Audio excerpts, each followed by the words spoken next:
let's take this from the top, because I gotta sit here and think back and fully revise exactly what the heck just happened here in the complete proceedings of this clan battle.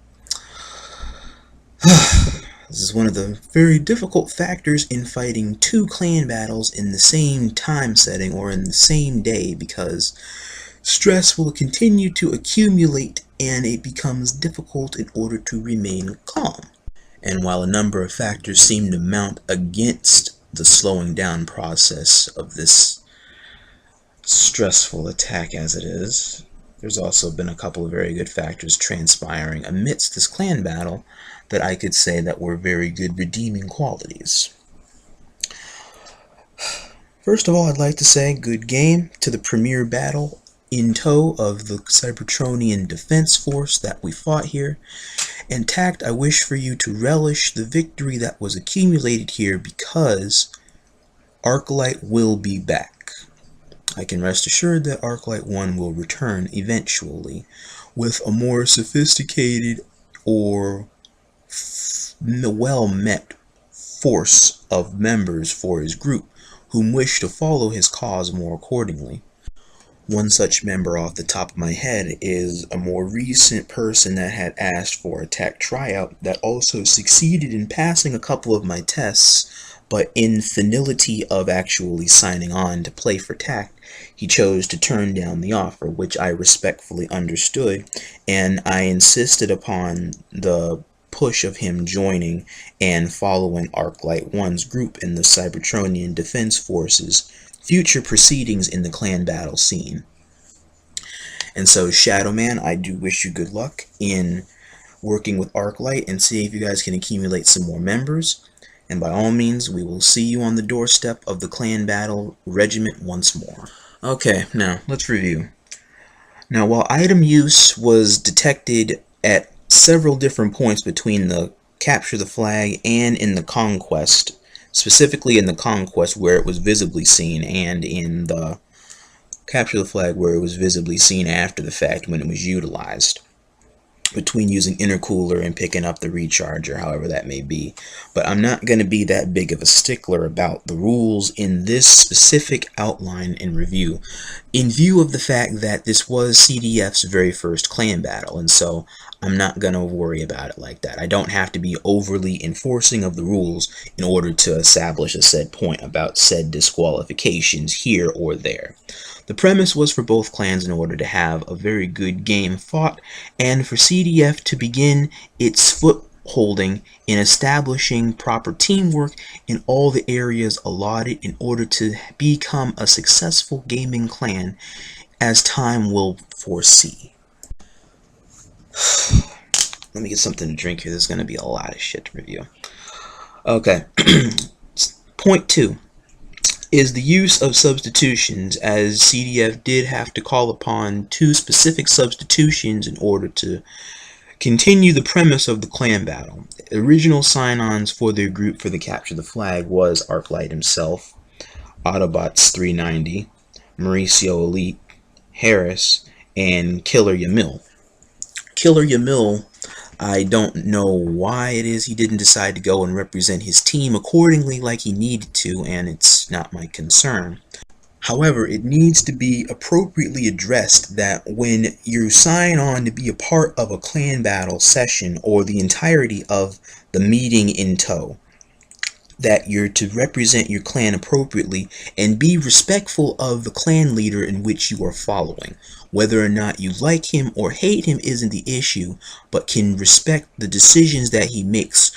And in following the decisions and choices that he makes that reflect the successful outcome relevant to the group's cause, can also effectively establish the proper steps of teamwork in you understanding how to work with the group of randoms that you are assigned to work with that will eventually not become randoms anymore and become the general group in which you associate yourself with as a norm, as they are your fellow gaming teammates that all play on the same team for the same cause, and hopefully can also follow the same set of instructions without trying to do everything themselves, or feel like they need to do everything themselves, or be a lone wolf in a situation where you're going to get yourself killed needlessly because you're not listening and you only want to do what you want to do, that feels like it can successfully represent the whole clan. That's not how it works. That's not how the whole clan battling scene or the whole being a part of a team mindset is supposed to be. Everybody takes different steps in understanding this premise about teamwork and team-based activities, which will all be expressed in due time in different ways depending upon the path in which you walk that got you here today. Reviewing Capture the Flag, that had a rather rocky start from what it looked like there, because I could tell right away that a couple of my specifics were not completely playing at the top of their game, as they were unusually underestimating said enemy due to past encounters once upon a time. And while it might seem fitting to unusually underestimate an opponent, you also must know that underestimating an enemy fits very well into them tipping the odds in their favor at a surprise time that you did not see coming ahead of time, because you thought to yourself that they would not originally be capable of accomplishing said task when they can accomplish more and then some. So while Capture the Flag was a rather good successful run and you guys did understand good cooperation, I hope you guys did understand the whole aspect about not underestimating your opponent, because that is not a good thing to do. Because the lesson will be learned the hard way, like it always is. Especially for us, because everything we do is always done the hard way. It's never done the easy way. That's how it's always going to be. Also, in that regard to Capture the Flag, before I turn my eye to Conquest, there's also select segments where you guys left the flag completely unguarded, which is not something that you want to do all the time. Granted, you want to stay in the mindset to continually keep pushing, but you also want to make sure that you have at least one person back defending the flag. That way the people don't just go walking right into the base and take the flag like it's nobody's business. But it's an open door. It's just like, oh hey, wow, the flag's unprotected. Just gonna walk right in here and swipe it. Because there ain't nobody here that can top me. And that's exactly what it is that happened a couple of times. On a general scale here, in addition to the scale tipping back and forth in each other's favor, there's also been a few to several notable points of lag or connection stability issues, because I noticed that there were points where it kept shifting back and forth between a person or persons signing in and out of the match because they're not able to fully connect. So I do expect connectivity issues to probably be on the back burner in future encounters against Cybertronian Defense Force or members that are currently playing for C.D.F. And it is going to be a timely matter of patience, but perseverance is always key in these issues, as the stability of the net will smooth over eventually. How long that happens is due and barring other factors involved, which I cannot say. Now, revising Conquest, that one was among the more chaotic one of the two, from a differing perspective. For me, Capture the Flag was the most chaotic. For my team, Conquest was apparently the most chaotic, because nobody on our team knew what to do when their team continually kept picking up items and using them. And that's why I told them to just belay that, because while I understand that the focus is to keep it to not trying to... the focus is not focus on the use of items, but to focus on the gameplay and to remember how you're succeeding and what we're doing to succeed. And...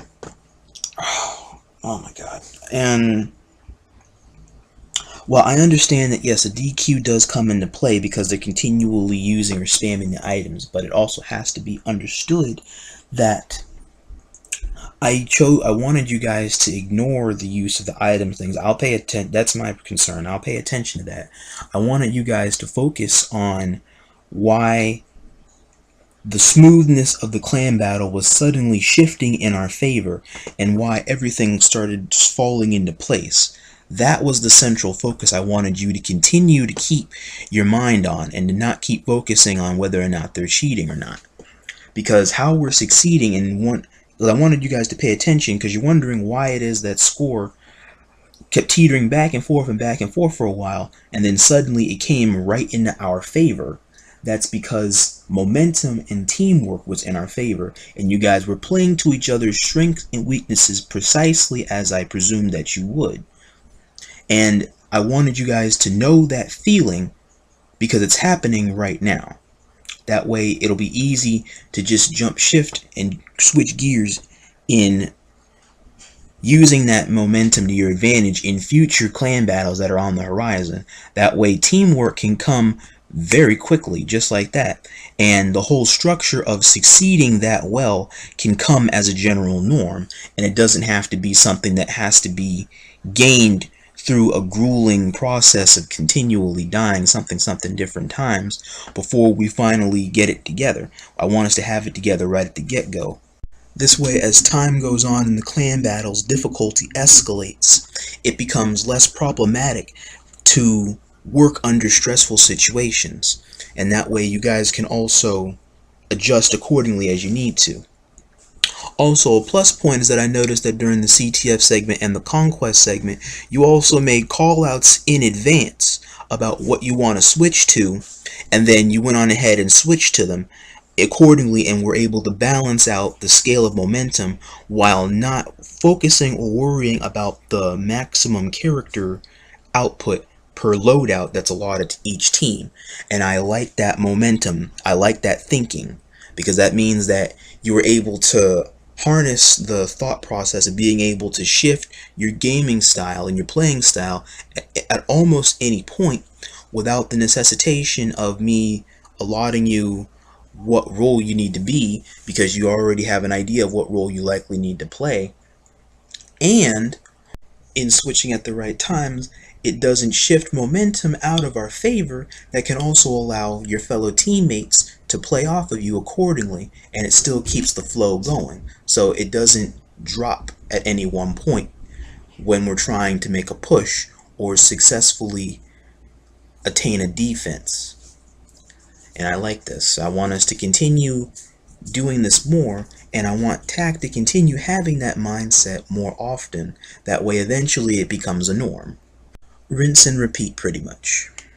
That, in addition to pulling off the pressure at selected points, as I had indicated, in order to ensure that it makes it harder for the enemy to make a comeback, that's what allotted us a very successful victory in the conquest portion of the clan battle. And I appreciate the good amount of communications, despite the blurriness of my mic. And then for Team Deathmatch, as the audience had seen, there was no Team Deathmatch, as the C.D.F commander had wished to appropriately and respectfully concede the clan battle from any point further than the conclusion of Conquest, as the match was a 2-0 straight win for us, with the deciding factor having already been made, as TACT won the match. However, I still think that Team Deathmatch could have been successfully played out in order to allow the structure of their team to further solidify, to know proper strengths and weaknesses. This maneuver is what I had in mind when I decided to summon Red Primus, as he wished to get in on the clan battle, as did Shilzer Jesse or TAC Blue Hood. That way I could call upon them both, so that way they both can respectfully play in a clan battle, as Kings of Scrap was heading off for the day. 2 birds, 1 stone. So even though there wouldn't be any point to continue the clan battle at that point, seemingly there is still a purpose to its existence after a decision is made. And so that way team-based activities can still transpire. And if confusion happens, then that's okay, because win or lose, the point is for both people to know how to communicate and work well with each other, and ultimately have fun in the end. Now, from one clan leader to another, I can understand your frustration in not wanting to continue the match because you stated that you had already lost 3 preceding clan battles before this one, and so mounting frustration would naturally come and go. But the objective is to not give up the fight. You have to keep trying to push forward in order to successfully acquire that which you seek. And so let me tell you a story once upon a time, and this will conclude my segment. And I hope that this story may enlighten your perspective, or even just give you an idea as to the premise and how I run T.A.C.T's General Clan Battle Regiment. And this might give you an idea as to how you can run yours, or set up yours, and hopefully structure something solid that your team can take from here on out. Once upon a time, a very intense and frustrating clan battle happened once upon a time, about last year around July or so, 10th or 11th I believe, 2016. This battle corresponded between T.A.C.T and Darkmount Gaming Incorporated. I believe this was the second encounter that our group had with them.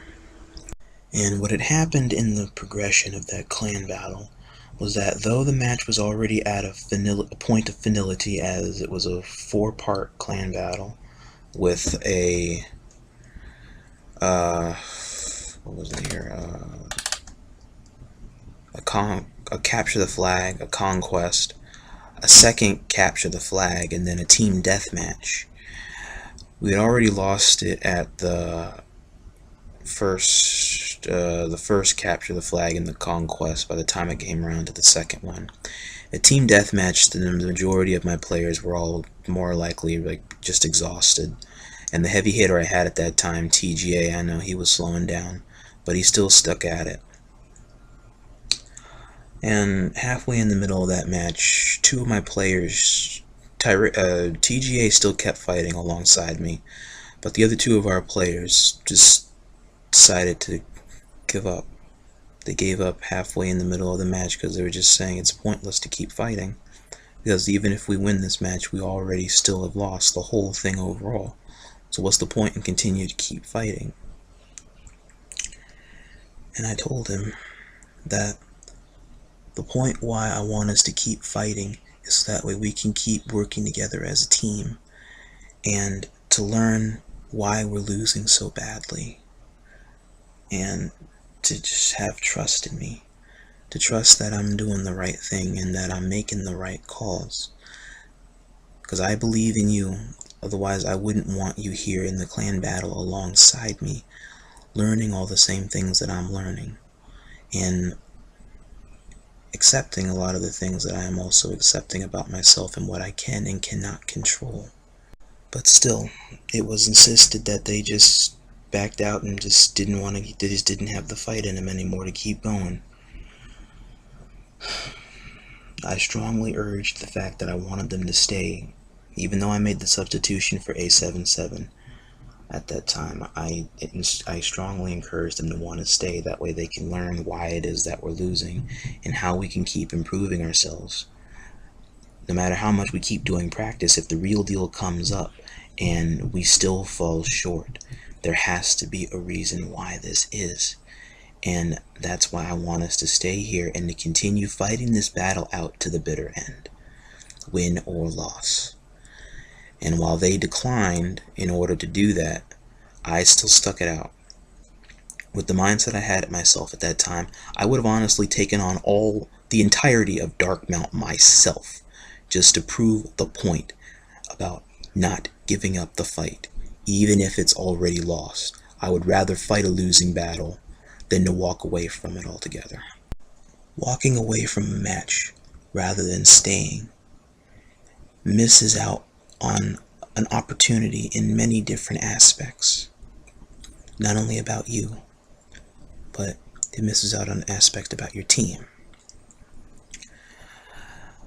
The aftermath video that I created for that clan battle, it was very short and to the point for a reason, and I sugarcoated it heavily, which I wasn't proud of, but I had to do that in order to cover the real reason as to what was going on behind the scenes at T.A.C.T headquarters. And this was because a number of people in T.A.C.T were very, very mad with me, and they were not happy with me, or with the fact that me and Arg and Skull ran a clan that always consisted of losers, or is continually losing clan battles. And I can understand their frustration, because trying to get a win in the clan battling scene is very difficult. It's a lot harder than it sounds most times. But I assured them that while we do have a lot of losses under our belts, at that time we did have one big win at the time, and that was against Immortal Descendants. That one win, if not anything, shows that we do have the capabilities to work together as a team if we learn to listen to each other and trust each other.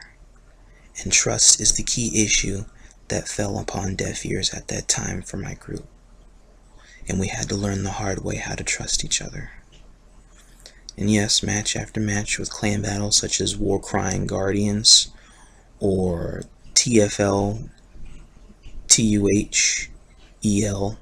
Yeah, we lost a lot of clan battles in a straight flush continually until we had that big confrontation with Pride of Festoon the first time. That changed everything. But before we reached that point, yeah, I mean, we undergo a good 4, 5 clan battles. 2 or 3 of them that were obscured clan battles or behind the scenes that weren't really official clan battles. But yeah, I mean, we lost our share of them back to back to back to back to back. And a lot of people were just highly frustrated with the group. They were highly frustrated and bent their frustration or anger towards Arg or myself, more strongly towards me, because I mean, I take responsibility for it. I'm fighting out there right alongside you guys. Every single match, every single minute, every clan battle, I'm always out there with you guys. But it's not enough. And there have been times where we have vastly fallen short. And I can understand why people would be mad with me. There have even been some that just take their frustration out on me by just either flat out attacking me or threatening me, or just ditching T.A.C.T as it seemed as a weaker clan altogether in order to go join a superior clan in order to make a statement about how you don't want to be associated with a group of losers, or you want something more than what is at right now because you don't care about trying to get good with other players that are also trying to get good. You just care about winning. Or there's something about how you're viewing the aspect of winning and losing, or just generally playing a game, that you're either taking too seriously, or you're taking too lightly, or you're not being cooperative with those that want to help achieve the same goal as you.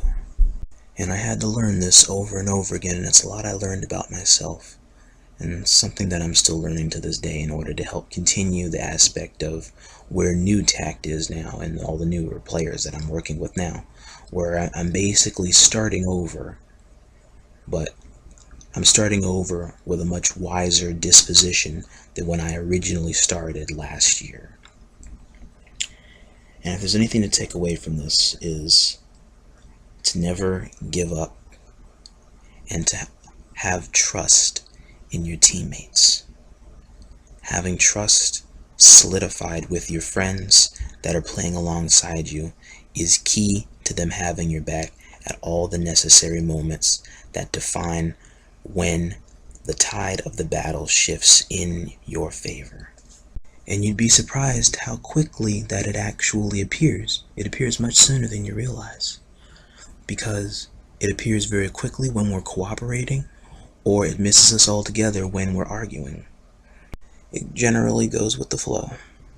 But anywho, the point of why I wanted to tell this story is because there is a moral to it. And the moral of it is where the tides of teamwork and cooperation can properly fit in, and how the seeds of this are sown earlier than people may think. And while this can be taught the easy way, it is usually learned the hard way. And I am not the only one that actually had it done the hard way, where we had to learn through losing good members or losing members altogether in order to learn how to reach a higher plateau than where we are now in different aspects. There's another player that also knows of this struggle. His name was WCW Skunk, or Cat Flux as they call him now. And he also was one that learned this lesson the hard way, as he too had troubles once upon a time in managing a consistent clan of members where they could constructively listen to him or listen to his ideals about where he wished for his group to go or how he wished for his group to succeed in different situations. And due to this dilemma, the direction of his group varied many different times, even to a point where it almost had died and disbanded, just because people chose not to listen to him, and he almost gave up. And the words of what a fellow friend of him has told him is that he decided to continue believing in his own ideals for where he wanted the direction of his clan to go, and was able to somehow miraculously restore it gradually over time and bring it to a head in where it is at now in the modern day perspective. And while this took a lot of work, the work was fulfilled in the end. And he did get some sense of satisfaction in what he wanted out of this. I wish the same good luck to you. As we had to learn it the hard way, I feel that this road may inevitably be walked again by the Cybertron Defense Force. And should this be the fate that befalls their team of members when it is collected again, or collected or assembled once again, I wish them the best of luck. And to learn from the failings that Flux and myself had to learn the hard way in this whole online community, in reaching where we're at right now. Trust in your teammates. Be organized, mature, patient with people, be calm, be trustworthy, and trust in yourself. Be reliable. Be someone who can be an easily approachable person, where it's like they can come to talk to you, or they can open up to you in a sense, and it happens in more than one spectrum. I assure you, you don't always need the best players in the game to do well.